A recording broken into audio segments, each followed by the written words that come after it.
Over in the pages of DC Comics, the Speed Force is malfunctioning in the publisher's core Flash series. DC is also looking to flesh out an expanded Flash family of characters with Wallace West and Avery Ho. My name is Oracle Braddock, and today, let's go ahead and see if Wallace and Avery can pick up the pieces that Wally West is too busy over in Keystone City in the pages of Speed Force Issue 1. Before we get deeper into the video, I want to encourage you to consider subscribing to the channel and hitting the like button over on this video. From the pages of The Flash, Wallace West and Avery Ho bring the Speed Force into the dawn of DC. Wallace West and Avery Ho, the young speedsters, have been Teen Titans before, Justice Leaguers, and above all, members of the Flash family. As they become aware of mysterious changes happening to the Speed Force, they race to Keystone City, where they encounter old friends, new threats, and a chance to forge their own paths. Spinning out of the pages of The Flash, the team of Jarrett Williams and Daniele Di Nicuolo bring the next generation of speedsters into the dawn of DC.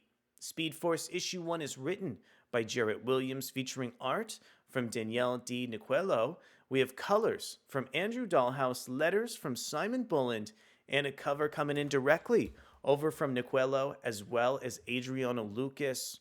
Really think the way that Avery is upside down, featured alongside Wallace right side up, adds such an interesting dynamic over to the pages of this main Speed Force title. I also appreciate the fact that the logo over for the main Flash series is also featured really prominently over on the page.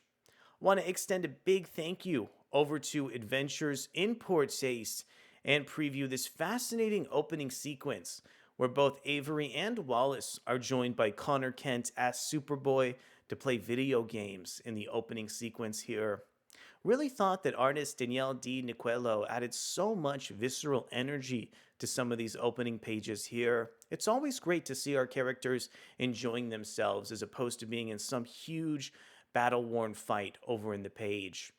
Nicuolo is great at lending these really in-depth facial expressions. I love the lead-up to the facial reveals of these characters in the first two panels. I found it really interesting how Jarrett Williams fleshed out the Flash characters' relationships to video games, as these characters working with the Speed Force can seemingly input controls faster than the average individual. Also, watching them really conquer each other in terms of these video games really created a wonderful sense of team dynamic over on the comic book page. Love how expressive that characters like Wallace are over on this panel towards the bottom of the page in the sequence. And also the way that Daniele Di Nicuolo is able to capture this expression from Connor on the final page just lends so much additional characterization over to the Speed Force debut. On this next page, I thought it was so interesting how Jarrett Williams adjusted the script over for this series. This threat of the symphony is lingering all across the pages of the Speed Force comic book title. And the way that Avery is able to pick up on some of these elements before she's even introduced to the threat of the issue is just a fascinating element over in terms of the story in this chapter. Also, it's really interesting to see how the dynamic between Wallace and Avery begins to develop in this title. I'm interested if the duo are going to end up in a romantic relationship or if they're looking to just stay as friends. On this final page, we can see the two speedsters really race to solve a threat. It appears that their day of relaxation has been thwarted due to some recent Flash villains spoiling the fun over in the narrative. This is also where the threat over in the background of the comic really begins to take more of a solid shape here. Really like how the location of Star Labs really conducted the next sense of plot over in this chapter. Really getting to see Avery and Wallace learn that all the scientists over in Star Labs have just become missing. It's just a fascinating plot element. I also really appreciated how our creative team attempted to set up the fact that some of these elements are definitely related to what Wally is experiencing in the core Flash series over at DC Comics. I've really grown attached to the character of Roundhouse during the last Teen Titans run, so really seeing him show up in the background of this Speed Force title was a ton of fun.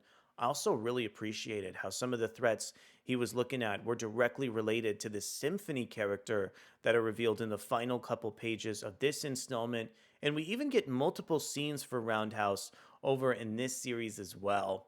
Mr. Terrific has been a core member of the main Flash comic book, and once again, Michael Holt graces the pages of Speed Force to have some fascinating interactions with both Wallace and Avery.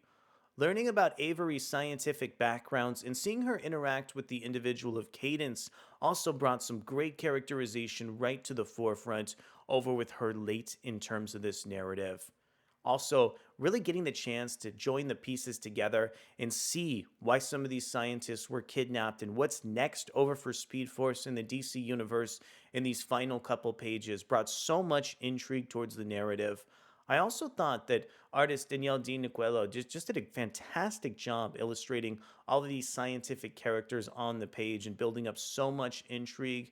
There's a lot of really animated expressions and a great nimble line over in Speed Force. So I'm really surprised that this comic book can get so sinister within these final moments, teasing the fact that our Flash team is going to fight a really harrowing threat over in some future installments. So at the end of the day here, I was incredibly happy over with Speed Force #1. I was really surprised with how invested into the core Flash narrative that this comic book series is.